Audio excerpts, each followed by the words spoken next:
Ale, biglang nahilo at sumikip ang dibdib. Ang mga tao sa paligid, nagkagulo. Ano ang dapat gawin kung kayo ang nasa ganitong sitwasyon?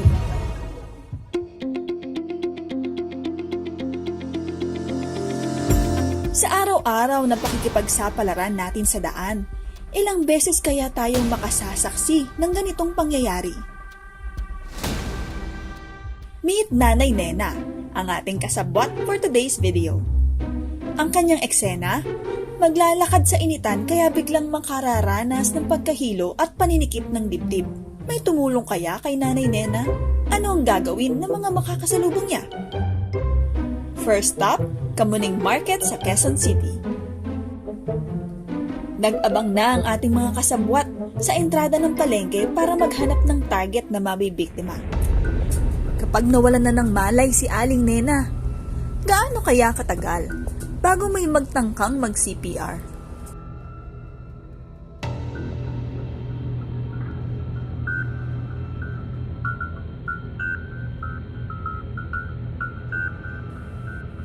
Nagkumpulan na ang mga tao para i-check ang lagay ni Nanay Nena. May nag-abot din ng ointment para ipahid si di umano'y masakit na ulo at dibdib niya. Dahil marami na ang nag-aalala at tumutulong, social experiment reveal na!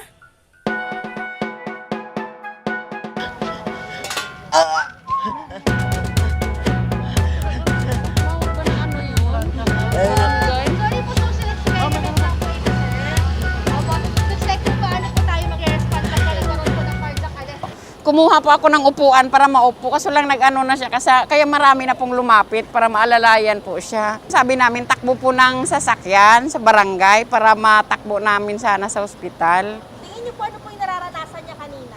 Sumakit po yung dibdib, yun yung sakit daw ng puso niya at saka yung ulo niya. Kaya expect namin baka atakihin sa puso, kaya inano namin, sabi namin wag ikutan ng tao para makahinga naman siya ng maayos.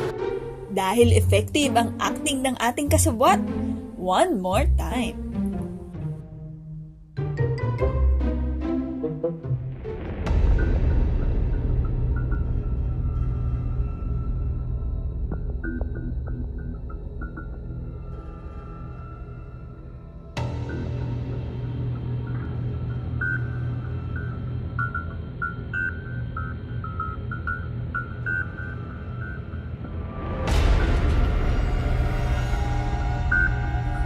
Dahil may nagsuggest na ipa-blood pressure check ang ating kasabwat, cut na po!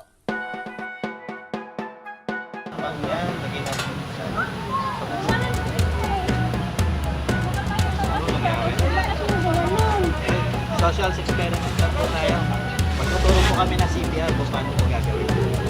Sige po. Hirapan si nanay. Ano po yung una niyong ginawa?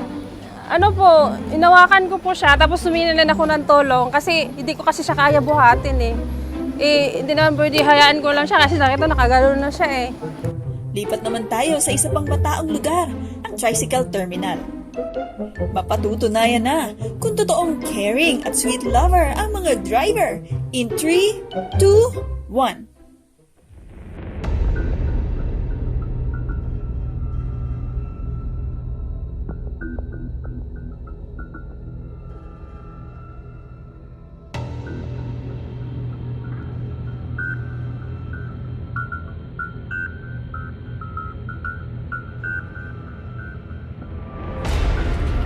Dahil nahulaan ng tama ni Kuya ang nangyayari sa ating kasabwat, sabihin na natin ang totoo bago pa siya ang atakihin sa sitwasyon.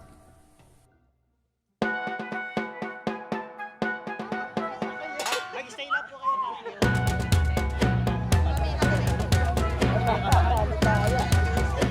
Actually nagulat ako may asawa ko eh, tas yun nga. Hindi namin alam kung anong gagawin namin ng uni. Siyempre, pag kinakabahan kami. Nagpatawag na lang din kami ng para sa barangay. May nakita kami dumaan na kilala dito. Dumiretso yan ng barangay. Nang tanungin namin ng ilang mga rumesponde kung ano ang tingin nilang dapat gawin bukod sa tumawag ng tulong, ito ang kanilang mga sagot. Alam niyo po ba yung tungkol mami sa CPR? Hindi po. O, yung ano lang po pag sa bahay lang ginaganon, pag hirap lang huminga. Wala akong naisip. Parang ako natulala eh, kasi biglaan eh. Pag di alam talaga, wag gagalawin. Parang gano'n. Kung mas maganda, may ano ng specialist, ganyan. Mahirap din kasi makialam sa ganun, lalo na pagka wala kang knowledge. Dahil mahalaga ang mga unang segundo sa oras ng emergency, dapat nating malaman kung ano ang dapat gawin kapag nakasaksi ng ganitong pangyayari. Kasama ang ating emergency responder na si Alan at dalawang magsisilbi nitong assistant na sina Joshua at Rayham, magtuturo tayo ng basic CPR sa mga tao sa Kamuning Market at Kamuning Toda.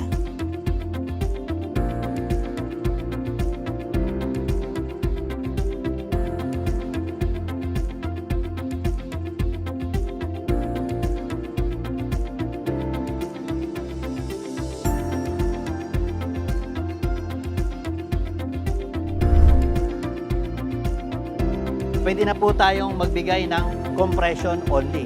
So ang gagawin po natin, ilalagay po natin ang ating kamay sa kanyang center of the chest. Okay? Ang bilang po nito ay isang 100 to 120 beats per minute po. No? So para lang po kayo kumakanta ng Staying Alive. Alam niyo po ba yung Staying Alive? So ganun po ang beat natin. Okay? So magbibigay lang po tayo ng 30 compression na 5 cycle na dire-diretso. Okay po? Go. Dapat nagbibigay ng 2 breath every after 30 compressions. Kapag ang rescuer ay hindi willing or unable to give breath, ituloy lang ang hands-on CPR for 2 minutes. 3, 4, 5, 6, 9, 10, 11, 12, 13, 14, 15, 16, 17, 18, 19, 20, 1, 2, 3, 4, 5, 6, 7, 8, 9, and 1. 1, 2, 3, 4, 5, 6, 7, 8, 9, 10, 11, 12, 13, 14, 15, 16, 17, 18, 19, 20, 1, 2, 3, 4, 5, 6, 7, 8, 9, and 2. 1, 2, 3, 4, 5, 6, 7, 8, 9, 10, 11, 12, 13, 14, 15, 16, 17, 18, 19, 20, 1, 2, 3, 4, 5, 6, 7, 8, 9, and 3. 1, 2, 3, 4, 5, 6, 7, 8, 9, 10, 11, 12, 13, 14, 15, 16, 17, 18, 19, 20, 1, 2, 3, 4, 5, 6, 7, 8, 9, and 4. 1, 2, 3, 4, 5, 6, 7, 8, 9, 10, 11, 12, 13, 14, 15, 16, 17, 18, 19, 20, 1, 2, 3, 4, 5, 6, 7, 8, 9, and last. Pagkatapos ng 5 cycle ng chest compressions, i-check kung humihinga na ang biktima. Pag ganun po, kailangan na po natin siyang ilagay po sa kanyang recovery position. Ang recovery position po, ay ganito po ang gagawin natin sa recovery position. Yung pinakamalapit po, no, sa kamay, tataas lang natin. Yung away, lalagay dito sa may bandang baba. Yan. Iko-cross lang po natin yung leg. Hawakan natin ang shoulder sa ang hip. And then, i-recovery po natin siya. Sa pag-recovery po, hayaan lang po natin siyang sumuka o bumalik lang po yung kanyang simultaneous na pagka-hininga. Okay po? So, ganyan po ang gagawin natin kapag tayo po ay nakakita ng isang taong nag-collapse o bigla pong nawalan po ng malay. Malaking tulong din po kasi na alam ko na ganun gagawin. Halimbawa, may makita ka sa daan or hinimatay na ganyan, may makita ka na ganyan. So, alam mo na kung ano yung gagawin. Ayun, at least ngayon may alam na kami sa first aid kung pag may nakita kaming ganun, pwede namin gawin. Sa panahon ng emergency, aksidente, trahedya o sakuna, lamang ang may alam. HCT Academy offers basic CPR training for professionals and non-professionals who are willing to learn and help save lives. Enroll now!